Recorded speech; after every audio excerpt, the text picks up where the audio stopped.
એના ભક્તિ ભાવથી, એના વિશ્વાસથી, એની પ્રાર્થનાઓથી શી ખબર તમારું ભરણ પોષણ ઘરનું થતું હોય।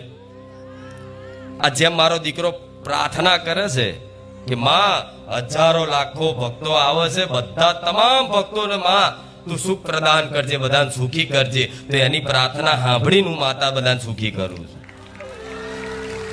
કેમ કે હું કોના થકી છું? હું કોના થકી છું? કોના થકી છું? કોના?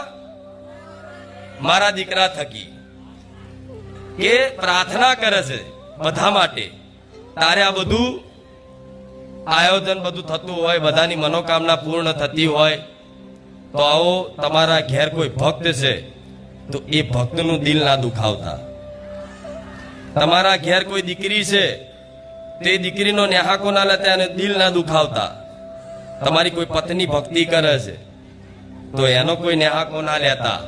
આવી દરેકને મારી વિનંતી છે, એનું કારણ છે કે જો કોઈ ભક્ત અપરાધ થઈ ગયો તમારથી, મેં ગયા રવિવાર વાત કરી હતી કે દુનિયામાં જગતમાં એક જ અપરાધ એવો છે કે જે ક્યારે ભગવાન માતાજી માફ કરતા નથી। એ એક જ અપરાધ કયો?